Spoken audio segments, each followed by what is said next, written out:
So as Jessica said, my name is Tom Wood. I'm with the Alpine Rescue Team, and I'm also the training manager for Vertical Rescue Solutions here at PMI.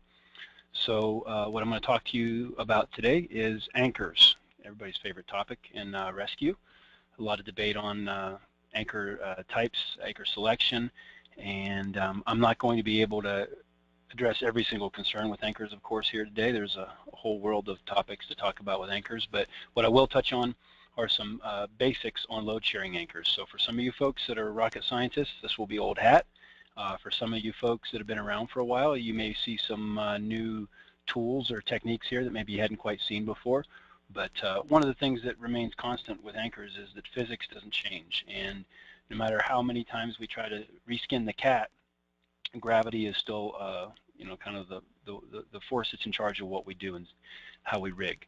So that's what I'm going to address today. So I guess the first thing we would want to even talk about is, you know, when we're considering anchors for either personal loads or for rescue loads, why do we want to even have a load sharing anchor? We may not have to have one. You know, if you're doing a personal rappel load and you've got an anchor that's in your fall line, well then you're good to go. There's really no need to share your load. Another case, you know, if you see something like that, your BFD, also known as your big friendly tree, that would also be a good argument for a single anchor point. You really don't need to load share that. You're plenty strong enough. Another one, very common. We did a rescue last night on Alpine where we used this very thing, a BFR, a big friendly rock. So those also make great single point anchors. No need to, you know, link up 2 or 3 of these to get some extra strength that we need. If we can't get the strength that we need out of that, then we've got some serious issues. But one of the things about anchors is, you know, a lot of times they're like potato chips. Sometimes one anchor, it's just not enough. So when we're looking at anchors, when we're thinking about using anchors for rescue, there could be two varieties that we're interested in. It could either be for a personal load or it may be for a rescue load. And the other thing that we have to take into consideration with this, which again is a whole other topic, is your organization's safety margins or your team's safety factor. So everyone has different takes on that, what actually constitutes a safety factor or safety margin, and everybody has different expectations. Maybe it's a 4-to-1, maybe it's a 5-to-1, maybe it's an 8-to-1, maybe it's a 10-to-1. Maybe you live in a great world where 15-to-1 always works. So based on that consideration alone, that might have a huge say in what you decide to rig. So load sharing anchors, we're talking about a couple of things here. One of the main ones is maybe your fall line doesn't line up with your anchor point. So, you know, as you know, when you're trying to lower someone or do a rescue, if your fall line doesn't work for you, things can go south in a hurry. Load sharing anchors can correct that problem if they're utilized. You also might need a load sharing anchor if you got a situation like this here, where basically you're left to girth hitch some little scrub brush down by the creek side for a front tie on a portable high directional anchor. That single anchor point just might be too weak, so I might have to lasso several clumps of bushes in order to get the desired strength that I need. Maybe you like to just build anchors. Maybe you got lots of gear. You got an unlimited budget for gear. You got a big grant this year, and you're just dying to use all these nice shiny toys and build lots of really cool anchors. So that might be a reason too. Who knows? Anchors, when you're looking at them, they don't have to be something that's all that complex. They can be very simple. You could just take some 1-inch tubular webbing, do your wrap 3, pull 2 on a tree, and run with that. That might be just fine. Rocks, of course, they're part of the landscape. They should be utilized as well. Ice, depending on where you live, where you do rescues, ice may be a viable option for anchor material, believe it or not. And what I show there is kind of a really basic version of an abalakov, which is always hard to say, which make great anchors. And Mark Beverly has done some really great tests on how strong these things can be if they're manufactured by the user correctly. But you know, anchors can also be artificial. artificially flavored. One of the main ones that comes to mind when you think about artificial anchors would be Rock Pro. And rock climbers use them, single pieces of Pro, all the time to catch potential falls. They usually hope that they don't ever have to use them. But when we're looking at a rescue situation, we may have to combine several of them to get the desired strength that we're looking for a rescue load. So it does obviously take some training and some experience to place Rock Pro and to be able to load share them. But if you've got the expertise and the time and the gear, it's certainly a great way to go.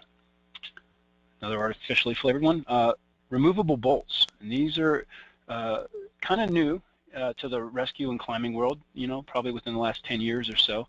And the technology is vastly improved on these things. So basically, as long as you've got a hammer drill and you can drill a hole based on where you're doing your rescue, some places that's a big no-no. But if you're worried about your environmental impact on what you're doing once you leave the rescue, you might want to consider removable bolts. The ones there are the ones manufactured by ClimbTech. They're the 1/2-inch RB anchors.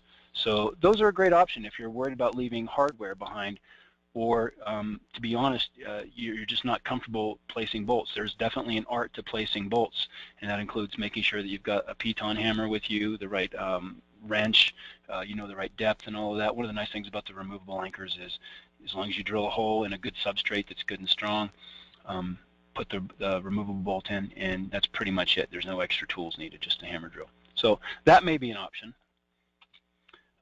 Or bolt hangers, like we had mentioned it before.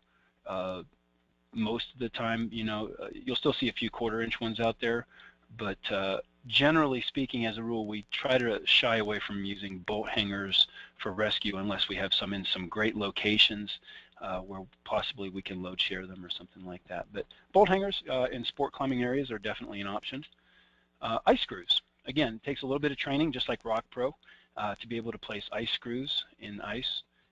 They're a great mechanical anchor if you can use them. And again, if you've ever done any analysis on the strength of properly placed ice screws, they have a pretty high value when you pull test them. So not a bad option at all. And also snow pickets. Now, of course, snow pickets, they are wildly variable based on what kind of snow, the time of day, how much sunlight, the way the wind's blowing, how long you've waited between setting it up and when you actually do the rescue.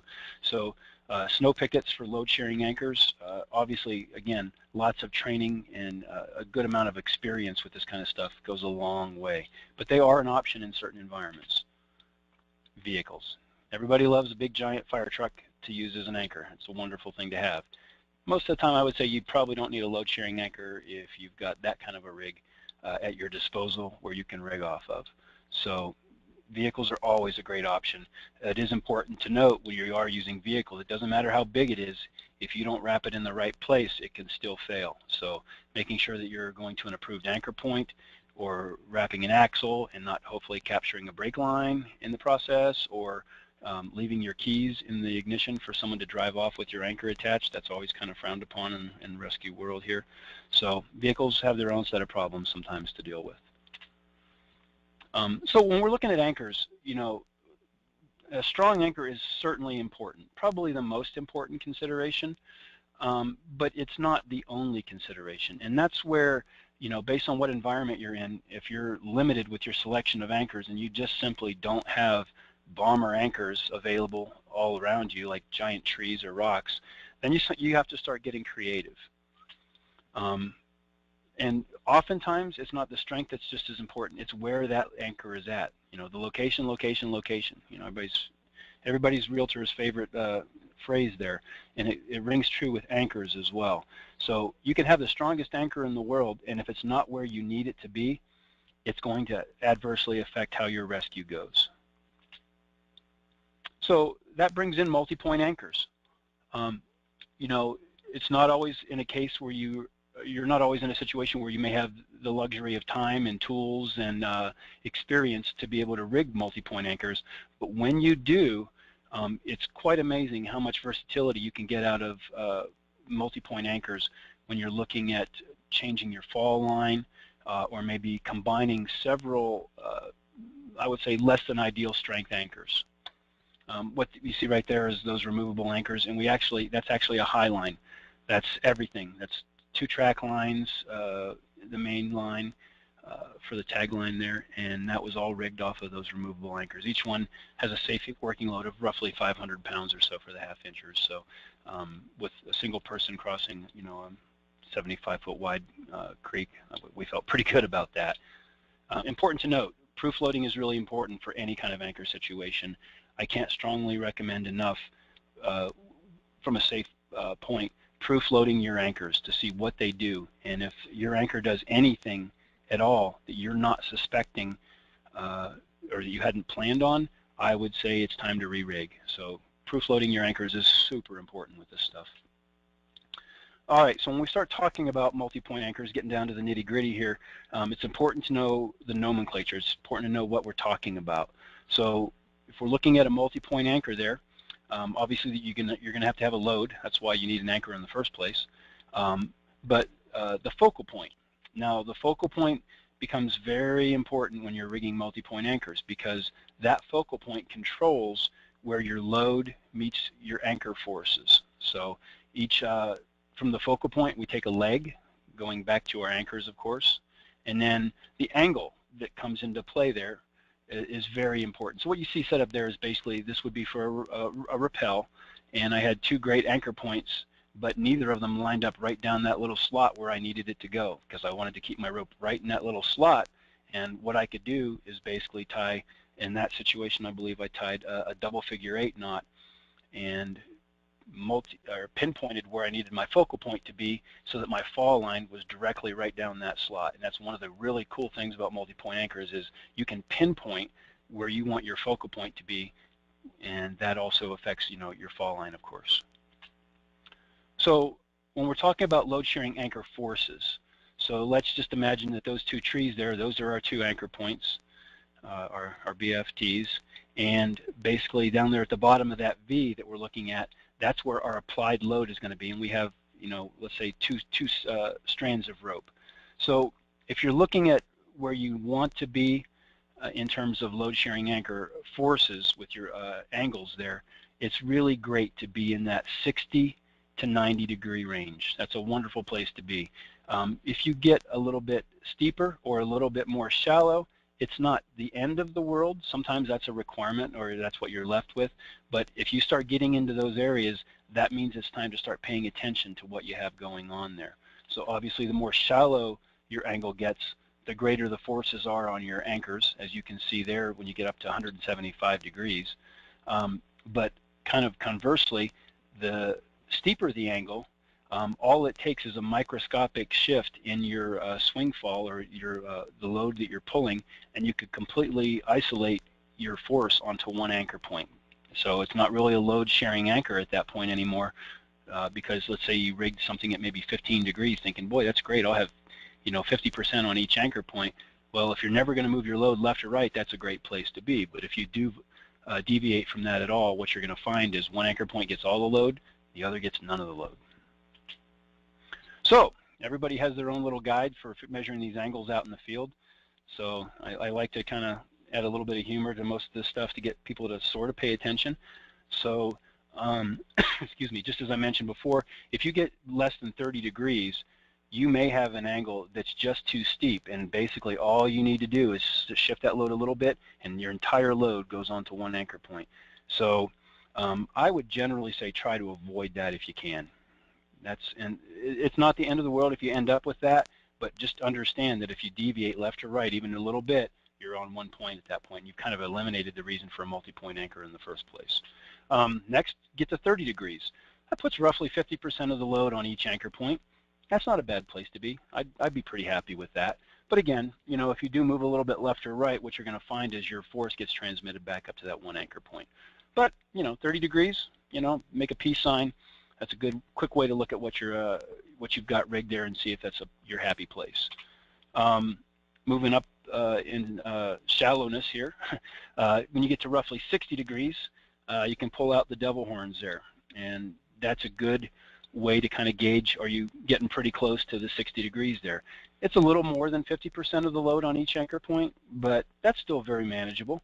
So if I was a really skinny rescuer, and I was 100 pounds, and I like nice round easy numbers because that's how I roll, you know, I would have, you know, 60% of my load on each of those anchor points. So, you know, I'd have 60 pounds or so. So that's a good place to be still. Still, 90 degrees. That's a fine place to be. That's not bad. That's a good place to shoot for, actually. You end up with roughly 70% of the load on each anchor point. It's 70 point something, rounding up to around 71%, I think. That's fine, but it's when you start getting above 90 degrees that you got to start paying a little bit more attention to what kind of forces you've got going on with your rigging. At 90 degrees, I'd say you're still fine. I wouldn't worry about 90 degrees all that much.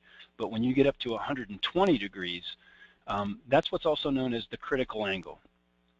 They call it the critical angle because at 120 degrees, basically 100% of your load is on each anchor point. So if I was my 100-pound rescuer self hanging off the middle of that, and I had a tree on my left and a tree on my right that were my anchors, I weigh 100 pounds, and there would be 100 pounds on the left tree, and there would be 100 pounds on the right tree.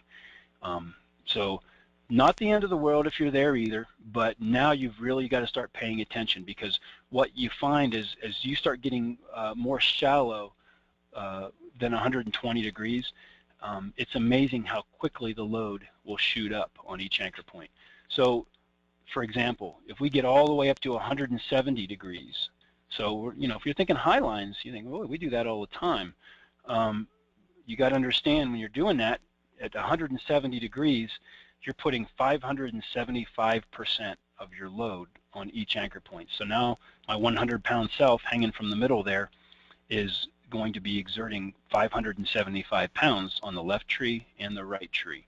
So, in high lines we do that a lot, but we also want to take into consideration that with high lines we're expecting those kinds of forces. With load-sharing anchors, a lot of times people don't quite understand that they can really blow their anchors out pretty quickly based on how shallow they make that angle. So the crazy thing about load-sharing anchors, when you get, the higher you get and closer you get towards 180, it's exponential. So pay attention, 170 degrees, 575% of the load is on each anchor. But if I go up just, let's say I go up 5 degrees, now I'm at 1,136% of my load on that. So that's certainly a danger call right there. So really want to avoid getting into those kinds of situations where if you're doing a load-sharing anchor, you've got a really super shallow angle like that, because now my 100-pound self is putting 1,136 pounds on each one of those trees. So definitely a situation to avoid. And just, you know, using your hand is a quick way to estimate the forces that you've got going on here. So what we call that is a force multiplier. So we're not increasing the force by adding force, it's actually multiplying the force the more shallow the angle gets. So probably you've seen this before. This is one of my favorite examples of, you know, why it's really important to pay attention to that angle. So once you get above that critical angle, strange things start to happen, especially when you got slackliners out there all over the place. And this video is a great illustration of kind of once you get in the middle and exert your force on that, that's where it's the strongest amount of load on your anchor point. So you can see Mr. Speedo here, he's fine right there, but once he gets to the middle, something happens. It's probably not what he had planned on. So, you know, that's definitely a situation that could have been avoided. But it's important to keep in mind that this kind of stuff, this is physics. This is stuff that applies to slack lines, to high lines, to load-sharing anchors, to your swimming pool, you know, all that kind of stuff. So paying attention to your angle that you're creating when you do this rigging is really, really important, because you may think you've got a really strong anchor, but then you have a really shallow angle, and then basically you can fail that with a pretty minimal amount of load. So you don't need even a rescue load, as we saw here, to make something fail. So when we look at multi-point anchors, you'll see a lot of times, especially rock climbers, because rock climbers do this a lot. I'm not picking on them, but well, I kind of am. But they confuse what we're calling load distributing anchors with load sharing anchors. So basically a load sharing anchor is what we've been talking about. I'm sharing the load between multiple points. But load distributing anchors, the idea behind that is I'm moving left and right, and I'm always worried about keeping my anchor points fully weighted. And so I'll rig something that allows me to slide a little bit, usually with webbing, and it supposedly distributes the load between the anchor points. So I'm not knocking them, but I'm just going to make sure that people understand that there's some drawbacks to those kinds of anchors. They can contribute to indecision. And what I mean by that is they don't force a rescuer to pick a true fall line and go with it.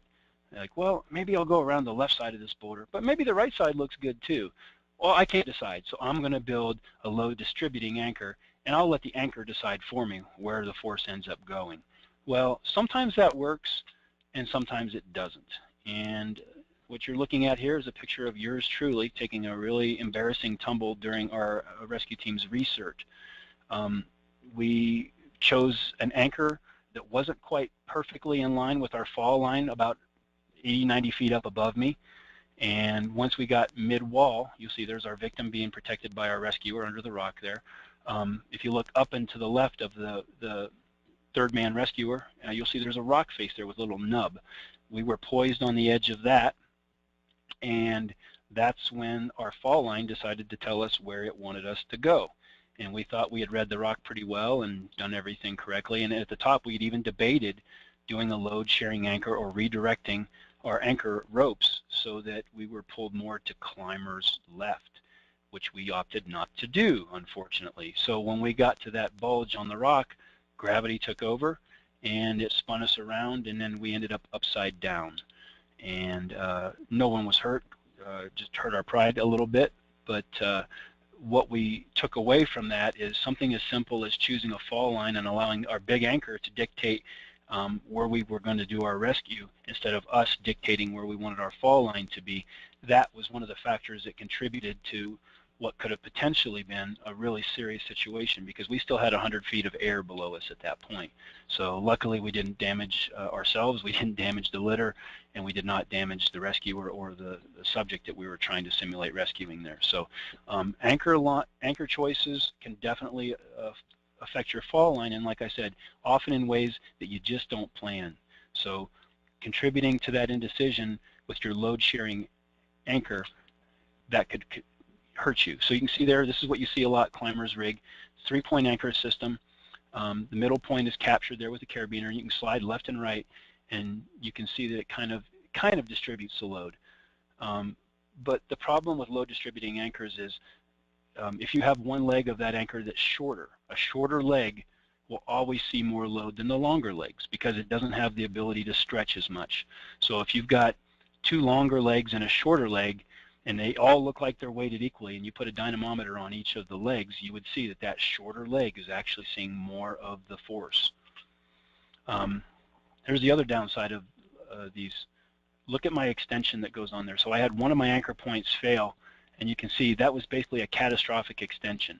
So I think that ran out about 15 feet. So you can imagine if you had a litter with a person in it and 2 litter attendants, and one of your anchor points failed when you were doing that load distributing anchor and it extended that way, that would pretty much be the end of your day, maybe the end of your life. So load distributing anchors, it's not that they're bad, you just have to be really careful with how you choose to rig them. Now, you can also rig those where you do what they call the climber's X. You put a half twist in each of the middle points there on your carabiner, and that will hopefully prevent most of your catastrophic extension. But the problem when you do that is basically now you've introduced more friction. So the whole reason you rigged a load distributing anchor in the first place was because you couldn't pick a fall line and you were moving left and right. Well, guess what? You won't be able to slide left and right really and equally load that anchor, those anchor points anymore when you start introducing all these twists and extra friction. So keep in mind that there's a place and a time for load distributing anchors, but when you're using them, especially when it comes to rescue loads, you got to be well aware of what you're dealing with. Knots. So these come into play with what we're doing. You know, what's the point of picking, you know, a 50,000 pound strength anchor and then you use a really skinny rope and tie a knot in it, and then basically your safety factor is based on that, not on the anchor. So, you know, we always hear in rescue world, as I like to call it, that knots cut the strength of your current ropes by 50%. You hear that all the time. So is that true? Well, not really.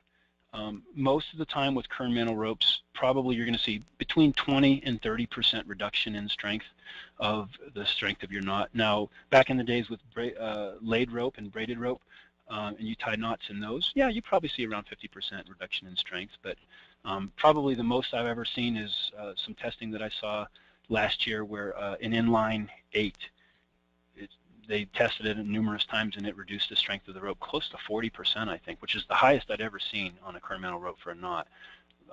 Generally speaking, most of the knots, you derate the rope by 20 to 30%. So why does that matter? Well, if you're calculating your safety factors, that's something that you have to keep in mind. So here's something else to think about. You know, we all love really strong anchors, but do we have to have enormous 5/8" ropes to rig to them? Not necessarily. You know, you can get away, and again, on the rescue that we did last night, it was, you know, up high over 13,000 feet, and almost all of the stuff that we did was with 9mm rope. Now, we were very careful with how and where we used that, and there were certain situations where we had to sling rocks to create anchors, and we did double some of those. More to pick a better focal point than anything, but you can use smaller diameter ropes for rescue loads if you know how to use them properly, and doubling them is a great example of how you can do that. So you can use small diameter ropes for anchors, but you just have to be aware of your limitations, and you may have to double them, or I wouldn't go as far as tripling them maybe, because then you get into a whole separate issue with your less than ideal loading on your carabiners. So anyways, but smaller diameter ropes are certainly an option. This is one that always causes lots of discussion. Guardrails, boy, we see them all the time. We all do cars over the edge, and we think, boy, I'd love to just sling a big old anchor to that. You have to be careful when you do that. This picture was more for demonstration purposes than anything, but you know, again, we're looking at a smaller diameter rope or piece of cordage there that we've created a cordelette similar to what a climber would use. So, you know, oftentimes climbers make that out of 6mm or 7mm cord. I'm not sure I would recommend using that for a rescue load, even if it was doubled. But, you know, if you get into, you know, 7.5mm and 8mm or 8.5mm ropes and cords, you know, with cordelettes and your load sharing, and you pull out the dyno, you know, I think you'd be surprised at how little load was on each of those anchor points. But they're definitely an option. So if you've ever had a chance to practice with cordelettes, you know how versatile they can be. So they're a great tool, not just for climbers, but for rescuers as well. So, you know, definitely an option to think about. And I would recommend, if you are thinking about slinging a guardrail, to not sling those wooden posts. Sometimes those things really aren't even buried in the ground anymore. Oftentimes they're just sitting there. But, you know, I think if you do some math and do some proof testing on the aggregate strength when you sling the steel, and, you know, you're not worried about edge friction or anything like that, most of the time I think you'd be pretty happy with what you find. But again, that's a completely case-by-case basis. So I'm not saying everybody go hook up to guardrails for load-sharing anchors, but you know, in the right place, right situation, they may be appropriate. All right, so looking at personal rappel loads here for a single rope. Now let's say I've got limited gear, and again, I need to pick a very specific fall line, and I'm just rappelling. I don't need a giant tree, I don't need any of that, but what I do need is a pinpoint accuracy on my fall line with my focal point. One option, and you know, this is obviously cribbed from the rope access world, I can take one end and just do a tensionless, my left side there, and I could wrap that around that tree several times, and I could choose to just do a figure-8 retrace to clip it back to itself or not, or a beaner. Either is fine. But basically, if you look at my focal point there, it's kind of hard to tell from the picture. That's just a giant butterfly. So if you're looking at, these are called Y anchors in rope access, I can take that giant butterfly and again do a tensionless hitch on that tree as well. And you'll see I did throw a beaner on that one. I was, you know, feeling magnanimous. I had one whole carabiner to spare, so I used it on that. But basically, load sharing anchors can be used for personal rappel loads, and if you borrow from the rope access, you know, playbook, you can rig a Y anchor like that, and you know, I've got a load sharing anchor there that I've just used my own rappel rope for, and used one carabiner. Not a bad way to go. And once you get practice with these, you can set that up in just a couple minutes. Another option, if your anchor points are within 6 feet of each other, and it's kind of hard to tell from that picture because it's foreshortened, you can tie a double figure-8 knot and have that be your focal point. Nice thing about that, again, it's really easy to adjust. You know, if you need to move your focal point to the left a few inches or to the right a few inches, it's just a simple adjustment on the knot. It takes just a couple seconds. Another benefit of this one, very easy to untie. So if you're a slightly larger rescuer / repeller, and you put a big force on that, you're still going to be able to untie that. Now the downside of double figure-8s is, if you've ever seen any testing, is when you start pulling them more to the side, so I make my angle more shallow, you can almost invert that knot and kind of pull it apart. So generally speaking, they like to say that keeping double figure-8 focal point knots, your anchor point's probably within 6 feet of each other. It's a good rule of thumb. And try to get a more steep angle with it if you can, because it does weaken that rope quite a bit once you start getting wider and wider with your pull on those. Again, so we already said that, you know, if you've got a load sharing anchor and you've got a single rope strand, it's going to see more of the load, or a single webbing strand, it'll always see more of the load than the double one. And the same thing goes for things that are shorter. So on the left side there, that shorter leg is always going to see a higher load than the longer leg. So single and short always see a higher load. So, all right, we've got this set up. What's going to be our load? You know, we pull out our protractors, or we've got our handy-dandy fingers and hands available. We can figure this out. So I am horrible at math, and I will tell you that up front, but even I can figure this out. So that's a 60-degree angle. So I can pull out my devil horns, figure that out. I weigh roughly 200 pounds with all of my stuff on after I've eaten a good lunch. So what's my force going to be on each one of those anchor points, assuming that they're equal? Okay. Basically what I'm looking at, if I pull out that chart, 57% of my load would probably be on each of those anchor points at 60 degrees. And so at 200 pounds, I'm exerting about 114 pounds of force on each of those trees. Very manageable. If I'm concerned about 114 pounds of force on that thing, I shouldn't be using it. All right, here's another one. So I had to proof test some roof anchors for Over the Edge up in Fort Collins a couple months ago. So they said, I want you to put at least a 2,000-pound load on those anchor points and tell me what happens. So, okay, so there was my setup. Really high-tech come along there. That was my second one of the day. Come alongs and high anchor or high forces don't get along real well. So we broke our 1-ton and we went to Home Depot and bought a 4-ton one, and then we were all happy. So basically looking at what I've got set up there, what kind of forces am I going to have on each of those anchor points up on the left and up on the right? And keep in mind I'm pulling on the center there. So how much load am I putting on there? Well, using my load cell, I see I'm putting 2,000 pounds on that. It's pretty substantial. All right, and what's my angle? Well, I've got my handy-dandy protractor there. There's my angle right there. I'm at a 50-degree angle. Boy, I did a good job on that one. Nice. So what kind of forces am I going to have on each of those anchor points? All right, because I'm trying to figure out my safety margin here. So what's the load I'm going to have on there? If I've got a 2,000-pound load at my focal point, the left anchor and the right anchor, what are they going to see? So if I use my chart, it would tell me 1,120 pounds. Okay, that sounds about right. But in reality, you know, there's some things that are different. So if you look at the right side, that's my double leg. So it's seeing 1,020 pounds, so that's a little less. But then if I look on my left, it's seeing a little bit more, because that's a single leg. So again, that thing I talked about, depending on how many strands you have in that and the length of them, that's going to dictate how much force they actually really see. Because I had a load cell on each of those, left and right, and you know, in a perfect world, my number would have been that 1,120. But because one was single, one was double, one saw more, one saw less. So what's the conclusion? If you're short and you're single, you're going to see more action in load-sharing anchors, in Game of Thrones too, I guess. So, you know, I went through a lot to get that joke included in there, so I hope you appreciate that.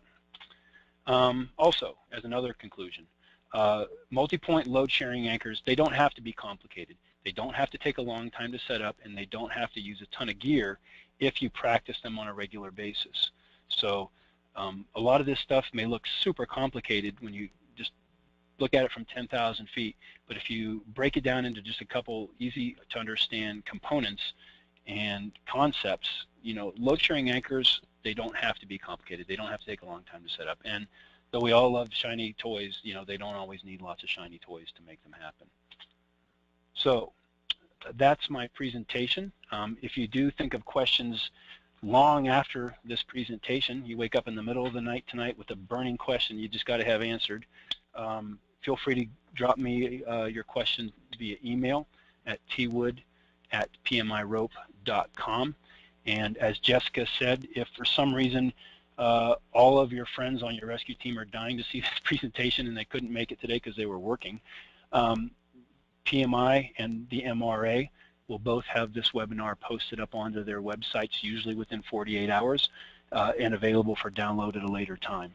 So if you know somebody who would like to see this or any of these MRA PMI webinars, they are all available for download after they've been viewed. And we've been doing these now for about a year, and they've been a great success for the MRA and for PMI as well. So I strongly encourage you to go ahead and check out what other ones we have available. Lots of varied topics. They're not all technical in nature. Some of them are search-oriented. Some of them are medical. Could be anything. So anyways, so I will turn it back over to Jessica now, and hopefully she's got some wonderful, thrilling questions for me to answer. Thanks, Tom. And like Tom said, if you have any questions, you can go ahead and type them into the chat/question section of your control panel, and we will go over them now. So we do have a few. So the first question is, you mentioned earlier that in a load distributed anchor, that the shorter leg of the anchor system is the one that sees more of the load. I was under the impression that the anchor which is more in line with the load is the point that sees more of the load. Is that incorrect? No, that is not incorrect. If it's the most in load, or I'm sorry, the most in line, the same kind of thing, it will see more of the load, even if it appears to be equally tensioned with something else.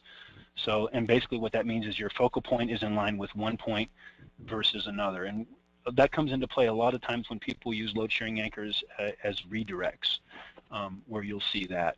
But that is definitely not untrue. That is true. If it's in line with the anchor, that will also see the majority of the load, even if it appears to be equally loaded with another leg. So that's a good observation.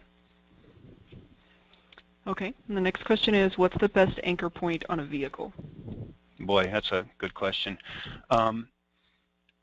Axles are always great as long as you have suitable anchor material. So usually 2-inch flat webbing that's protected, hopefully.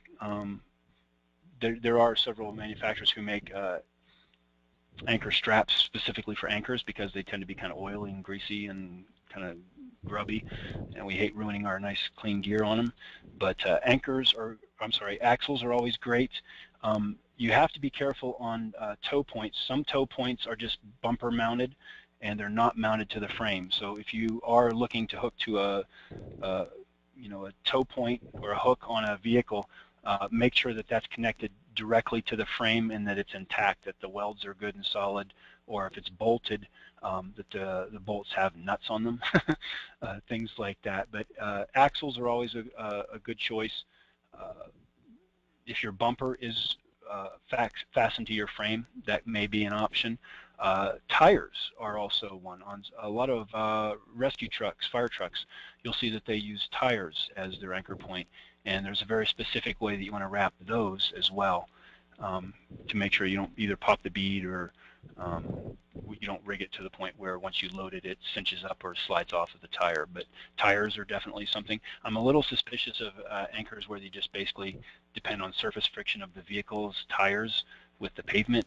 And I've seen people try to rig off of that, basically hoping that the tire won't give out or that they won't pull the vehicle or whatever. I wouldn't rely on that, but those other points that I mentioned are always good choices. Okay. The next one is, what's the difference between nylon, polyester, and Dyneema when it comes to anchor ropes? That's a great question. So nylon ropes, polyester ropes, or Dyneema for ropes or slings, each of them have different properties and characteristics that are, I wouldn't say to make them better or worse, but just different. Nylon has great shock absorption capabilities. One of the downsides of nylon is that it tends to absorb water at a molecular level. So if it's a rainy day and you're really pushing your safety margins because you have knots and you're using smaller diameter ropes and you got a heavy load, it's one thing to take into consideration when nylon is wet. It does lose some of its strength. Debatable on how much. I've heard 5%, I've heard 15%. I usually settle around 10%. Nylon gets its strength back when it's dry. It's fine, but that's a consideration. Polyester, on the other hand, is hydrophobic. So it tends to not absorb water, doesn't get weaker from that, doesn't get heavier as a result, doesn't lose strength, but depending on the composition of the polyester, it may not absorb shock quite as well as nylon. Both are similar in strength. But then you look at Dyneema, which is a great tensile value on it. It's really strong for lifting heavy loads, but Dyneema tends to perform poorly when heat is involved from friction, and also shock absorption on Dyneema isn't so hot.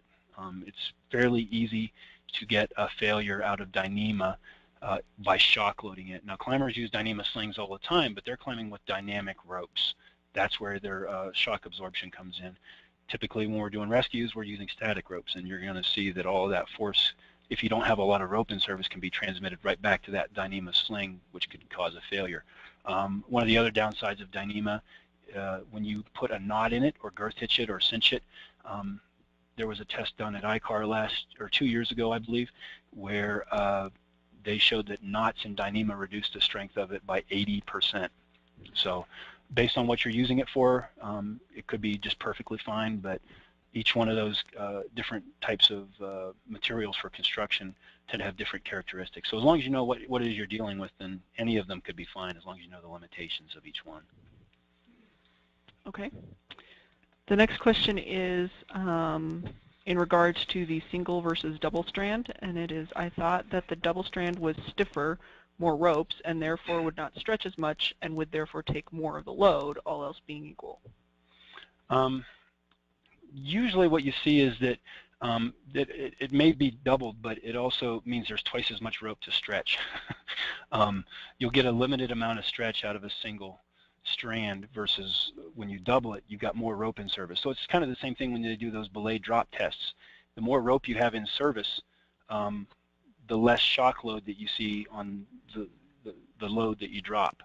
So the more rope you have in play, the better the fall is going to be, the less severe. And it's the same with load-sharing anchors. If you got two strands, obviously it will, it's probably stronger, but you're going to have twice as much rope that can be stretched than a single. So the single will get to a certain point and kind of even out, whereas the double, it will still keep going until that second leg of rope sees its potential reach for the stretch as well. Okay, the next question is, what focal point do you like for an anchor with 3 or more legs? That's a good question, actually. When you're looking at a cordelette, you'll see some people, they just simply tie an overhand for something like that. You know, it's a giant clump of rope there. You got like several strands.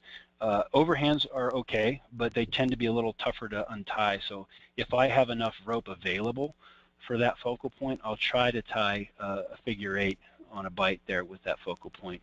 And the important thing when you're doing that is you got to keep all of those ropes completely equally in tension and in exactly where you want your focal point to be, because if you allow any slack to come into play, then it could remove one of the legs of the cordelette out of service. It won't have as much tension, so it'll be slack. So that means that load's got to get picked up by one of the other legs. So generally speaking, I like to tie, if I have enough rope available, to tie a figure 8 at that focal point. And that's a good question. That comes up a lot. Okay, and the next one is, in the rooftop demo, was it possible that one of the legs was more loaded because the starting lengths weren't quite equal or the knot tightened up unequally? It definitely could be a contributor, absolutely. I tried to pre-tension the knot as much as I could and make sure that my focal point was as close to the middle as I could. But, you know, again, just a degree or two can make a pretty good difference. So that could have definitely played into it. I mean, and at the grand scheme of things, you know, with over 1,000 pounds of force, we were still only looking at a variation of, I'm trying to think, it was 1,120 versus 1,190 and 1,020. So the range was actually within a couple hundred pounds of what I thought it was going to be, which, not bad, but basically in the real world that translates to a body weight. So if I was pushing the limits of my safety margins that close where a body weight could make or break my safety margin, of course I would have something else to be talking about with my safety officer. But those could have definitely come into play and affected the pinpoint accuracy of exactly what those numbers were. But most of the time, that whole, I hate to use that phrase rule of thumb, but it does come into play with load sharing anchors, and it's fairly accurate, all things considered, given all the variables, and you're not in a laboratory with most of this stuff. So knots do cinch up unequally, angles can be varied a little bit here and there, and there could have even been deflection in one of those anchor points. Not likely, they were pretty solid 1-inch eye bolts, but that's possible. Sometimes you get deflection in something, and then that changes the forces as well. Okay, and the next one is, in using a why not type anchor, would you prefer an Alpine butterfly, double figure 8, or double bowline? It depends on where I'm doing them. I kind of personally like the Alpine butterfly, mostly because I know it's a multi-directional knot, and it's very simple to adjust my focal point. It's literally just pull it from one side and it comes right out the other, and then I'm done. Not that the other ones don't work at all, they certainly do, but I don't know why, I just always kind of like tying butterflies. So I think some of that comes down to personal preference. And strength comparison, I'd have to look at the values of what each knot derates the rope at, but I'm guessing that the double figure 8 is probably a little bit stronger when you pull it end to end, but it's limited by the distance between the anchor points. So I would probably pick the butterfly, but that's just me. Okay, and is it okay to girth hitch webbing when using as an anchor for a rescue load or a personal load? Oh, okay. So that comes up a lot when you're looking at personal versus rescue loads. Girth hitching, and again, this is something that varies wildly based on who does the test and what angle you're pulling at. So if you're not familiar with what girth hitching is, it's basically if you've got a whole loop of something, whether it's webbing or rope, slinging it around something and then putting one end through the bite and then pulling it. And based on the angle you create when you girth hitch something, it could severely derate that rope or webbing. I don't know the exact number, but it could be anywhere between 40 or 60% based on how severe the angle is on the girth hitch. So I think you see it a lot more with personal loads in terms of rappelling or rock climbing, used a lot. But with rescue, it's not that you can't use webbing that's been girth hitched for rescues, but again, taking into account your organization's safety margins, is that derating that webbing enough where you're considering that that's your weakest link in your safety system?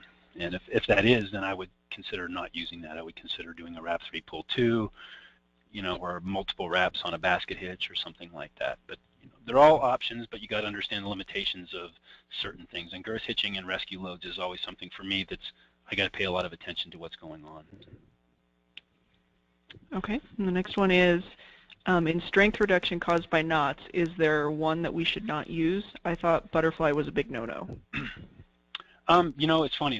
There are so many urban legends and myths about knots and strengths, and use this one, you're going to die. Well, you look at the name of the Euro death knot. That alone would make you want to not use it. But depending on your application, the Euro death knot might be the best choice for you. So anybody that says never ever use this or never ever use that usually hasn't spent a whole lot of time to research the application and the actual testing that's been done. And I will say that one of the best places, this is a shameless plug for CMC and PMI's International Technical Rescue Symposium, if you're interested in some of that data, some folks like Tom Evans have done thousands of hours of pull testing and drop testing on knots and different configurations. Rigging for Rescue has done a lot of studies on that. So what I would recommend is, before you just jump to what your old fart on your team told you 10 years ago when you joined your team, that don't ever do this because I would do some homework, and there's enough information out there and enough literature now where you can take a look at some data and draw your own conclusions. So I tend to shy away from saying don't ever use this knot ever. All knots have an application. It just depends on what the application is.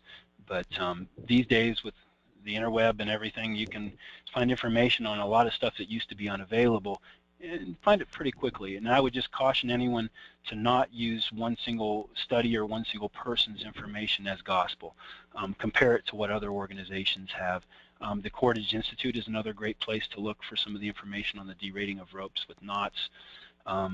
Pat Rhodes has done a lot of studies on that and done a lot of publishing of data. Kirk Mothner has done a lot. So there's a lot of folks out there that spend a lot of time doing backyard testing.